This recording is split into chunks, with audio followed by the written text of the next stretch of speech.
Le cas de Woulme Keitir, évoqué avec le président de la République par une délégation d'Amnesty International en visite dans notre pays.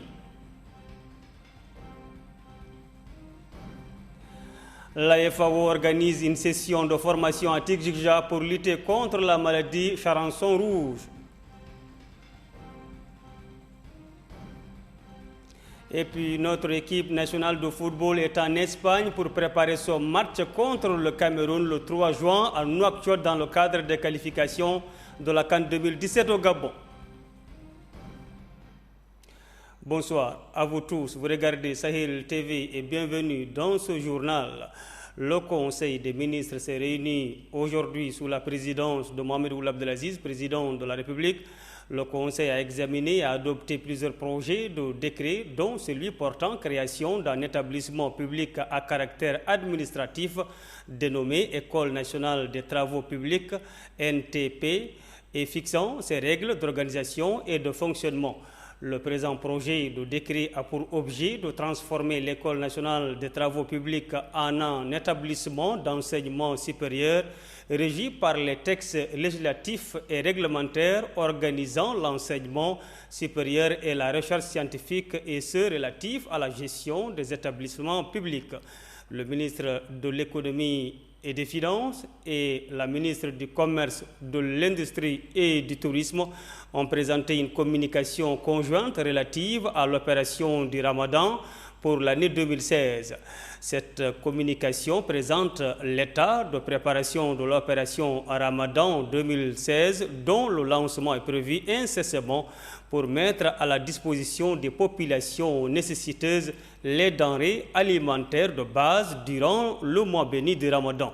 Le coût prévisionnel de cette opération s'élève à 940 millions 240 000 Ouguya et devra profiter à l'ensemble des populations à travers la stabilisation des prix et la création d'emplois temporaires.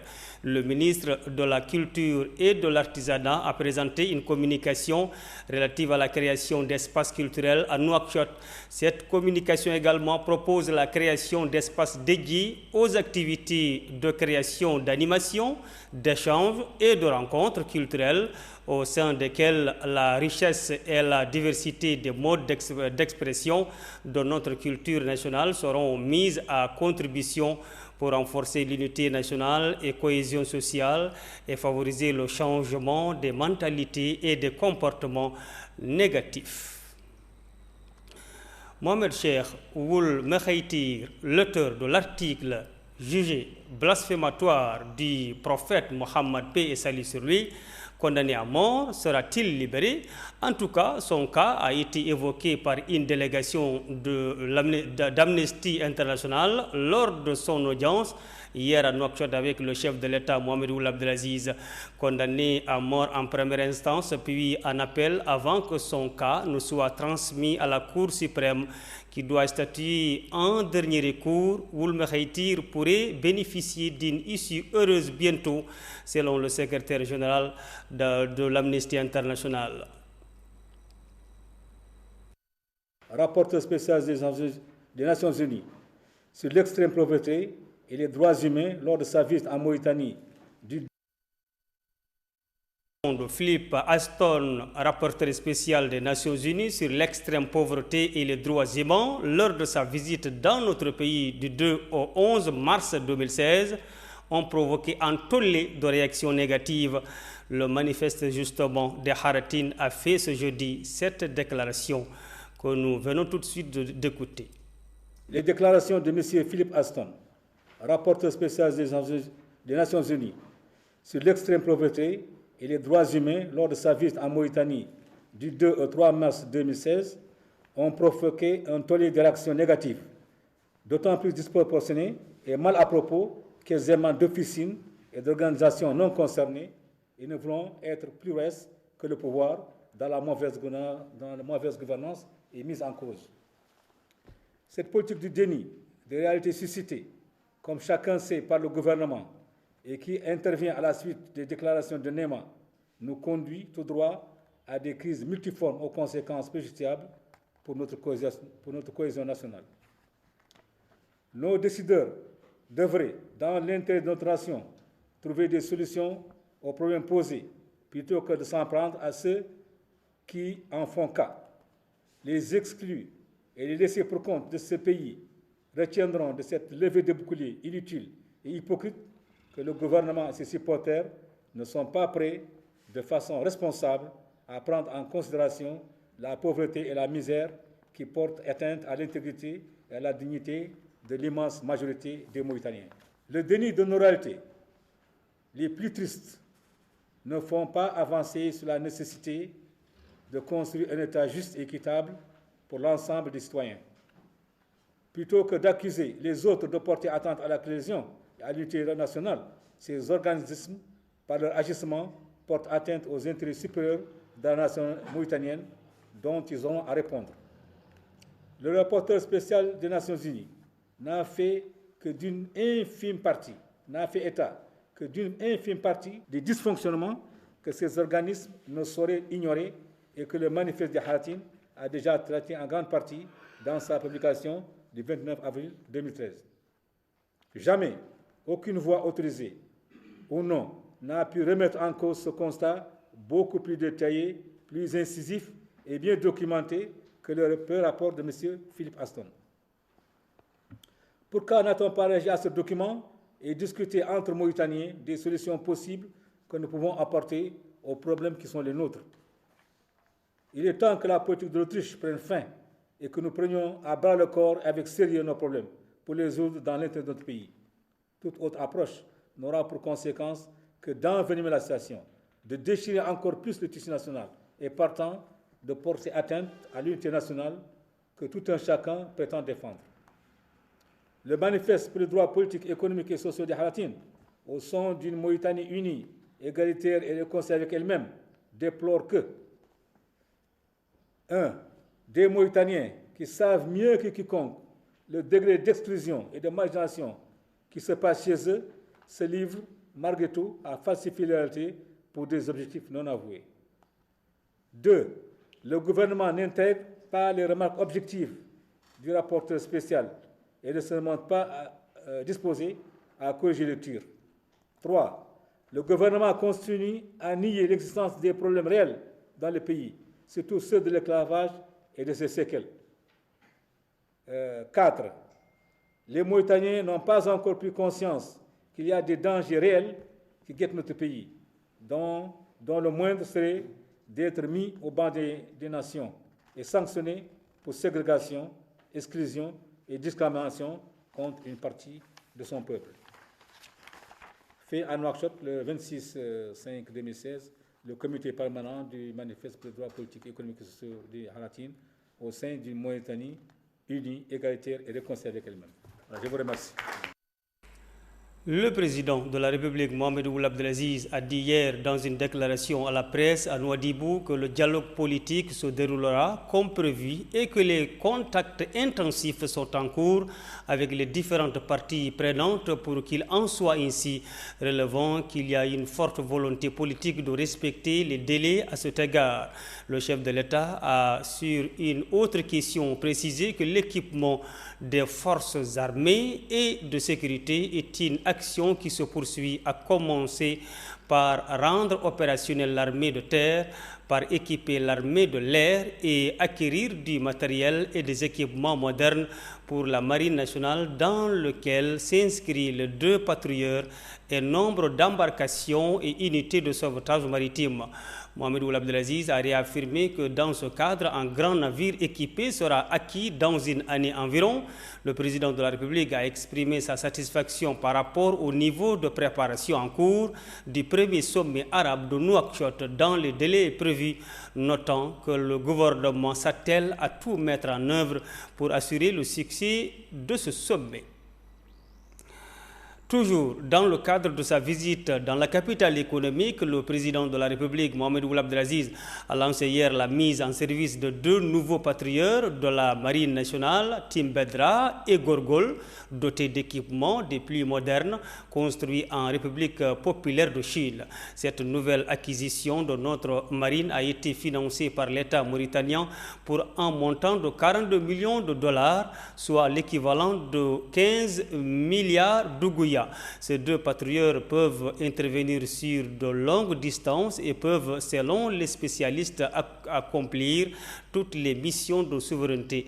Patrouille, contrôle, surveillance des points d'entrée par mer du territoire, sauvetage, police de la navigation et de la pêche, lutte contre le trafic et la pollution environnementale.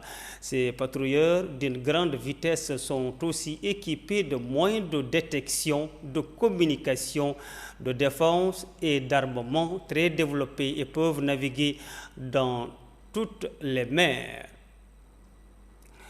La FAO, en collaboration avec le ministère de l'Agriculture, organise une session de formation à Tigija dans le cadre de la lutte contre la maladie charançon rouge du palmier daki. L'objectif de la formation est de permettre une identification du ravageur et de connaître les moyens d'agir pour faire face à ce fléau. Ismaël Mustafa Tanja. Cette maladie est un coléoptère très redoutable qui occasionne le dépérissement total du palmier dattier. Sa vie cachée dans le palmier dattier rend sa détection précoce difficile, ce qui handicape les producteurs dans sa lutte. Suite à cette situation, la FAO préconise d'agir vite et de former les techniciens et les agriculteurs à la détection précoce du charançon. Nous, au nom de la FAO, nous avons été saisis par cette question de la maladie charançon rouge et nous considérons que c'est une priorité absolue pour la Mauritanie parce que nous avons l'avantage de connaître cette maladie dans d'autres pays dans le monde. Et je pense que les techniciens, les experts qui sont là sont mieux placés que moi pour le dire, mais sachez que c'est une maladie qui est très difficile à éradiquer et on vous l'a déjà dit, je le répète aussi, des pays qui ont 1000 fois des moyens que la Mauritanie ont eu du mal et ont toujours du mal à éradiquer. Je pense que Choki va en parler, mais on parle souvent du cas de l'Arabie Saoudite qui, malgré des millions de dollars qu'ils ont mis, malgré de l'expertise qu'ils ont apportée, le problème est toujours là. Le charançon a toujours une longueur d'avance par rapport à leur lutte. Ce que nous voulons faire à travers ce projet que nous lançons aujourd'hui, c'est que nous voulons que la Mauritanie ait une longueur d'avance par rapport au charançon. C'est une question de vitesse. Plus on est réactif, plus on avance plus vite, mieux on a, en tout cas, on a plus de chances de pouvoir lutter contre la maladie. La deuxième chose que je voulais apporter, notamment sous l'autorité du Wali, c'est promouvoir un esprit de civisme. Cette maladie, cette bestiole, c'est une maladie à quarantaine qui est interdite, prohibée par la législation mauritanienne même. Je ne cherche même pas de législation étrangère. La législation mauritanienne interdit son introduction. Je suis chargé de ce projet de lutte contre le charançon rouge en Mauritanie et spécialement à Tigija. Nous sommes aujourd'hui dans l'atelier de lancement du projet. Ce projet il a 3 composantes, si vous voulez. Il y a une composante qui est basée surtout sur la prospection et l'éradication du charançon rouge dans les palmeraies de Tigija, dans les oasis de Tigija.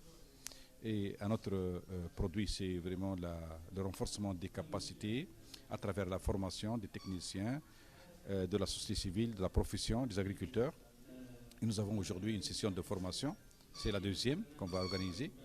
Et un 3e objectif ou produit qui va directement sur le cadre réglementaire et sa mise en application et le renforcement des capacités des inspecteurs phytosanitaires et des équipes de douane et de la gendarmerie pour éviter tout transfert de rejet.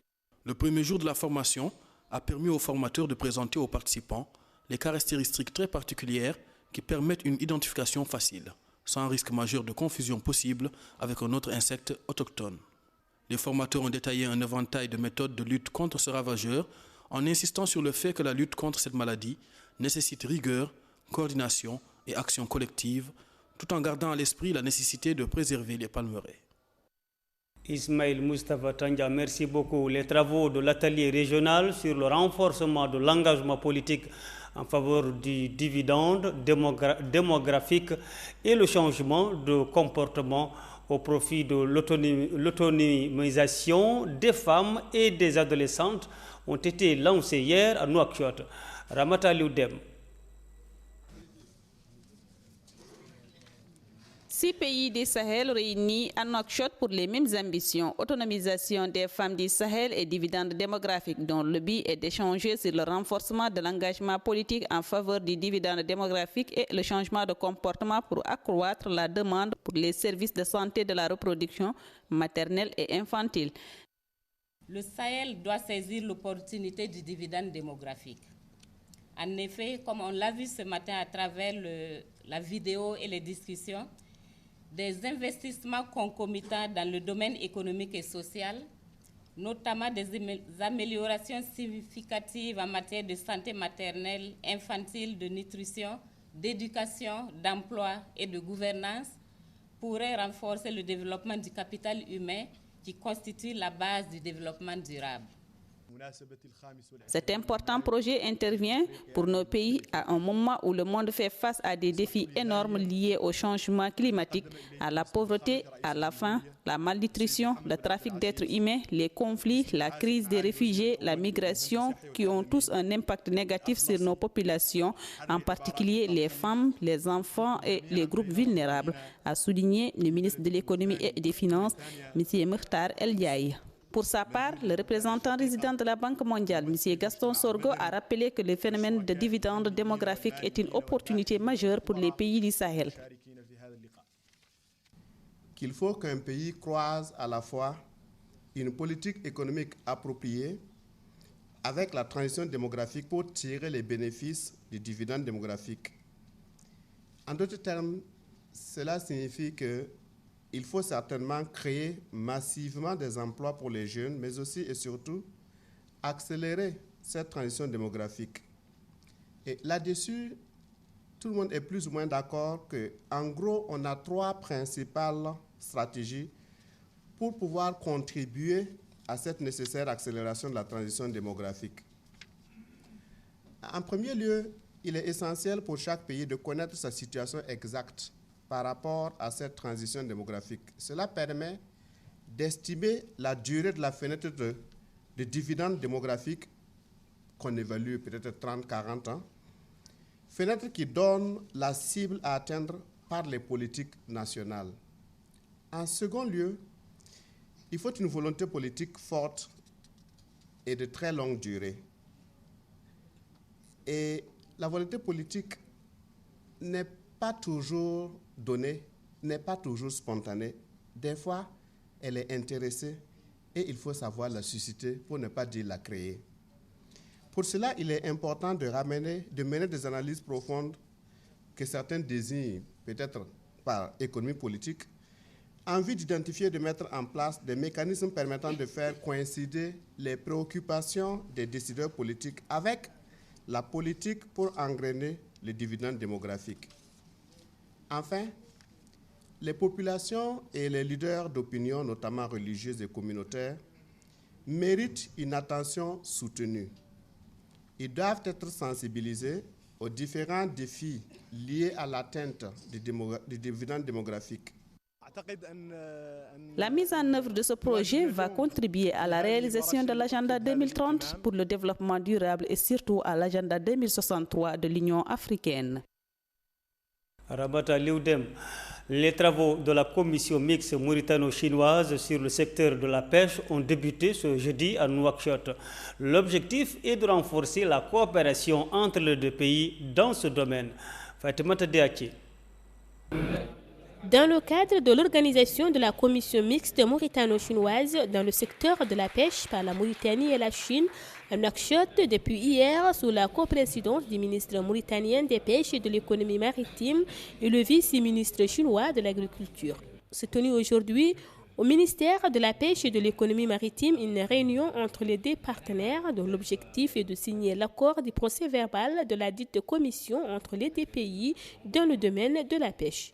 Au cours de cette réunion, les deux partenaires ont convenu d'établir et perfectionner un mécanisme d'échange d'informations des pêches, de lutter ensemble contre les activités de pêche illégales, non déclarées et non réglementées, de s'informer mutuellement des informations concernant les navires de pêche et de renforcer la coopération dans ce domaine. Cette commission mixte d'une durée de 4 jours, dans le cadre de la coopération mauritano-chinoise dans le domaine de la pêche au cours des 25 années, vient après celle tenue en septembre 2015 en Chine, qui a joué un rôle positif dans le renforcement de la coopération dans la construction commune de la route de la soie maritime du XXIe siècle et dans le développement des relations amicales, politiques, économiques, diplomatiques des deux pays. Il faut dire que cette coopération a permis le développement économique des deux pays, mais aussi de former un nombre important de marins et de cadres mauritaniens dans la gestion des pêches, mais également a permis de créer plus de 2000 emplois environ et d'augmenter les recettes financières de la Mauritanie générées par le secteur de la pêche. C'est dans ce sens que la Mauritanie a adopté une nouvelle stratégie nationale de gestion responsable pour un développement durable des pêches et de l'économie maritime. La mise en œuvre de cette stratégie prévoit la réalisation des plans d'aménagement et de développement qui prennent en compte l'importance et le rôle de la pêche continentale et de l'aquaculture comme source potentielle de sécurité alimentaire et de création d'emplois et donc comme facteur de réduction de la pauvreté, notamment chez les communautés vulnérables des zones rurales. Alors que le mouvement anti-loi travail est entré dans une nouvelle phase en France avec le blocage des raffineries de pétrole et des centrales nucléaires, les syndicats ont appelé ce jeudi à une 8e journée nationale de mobilisation.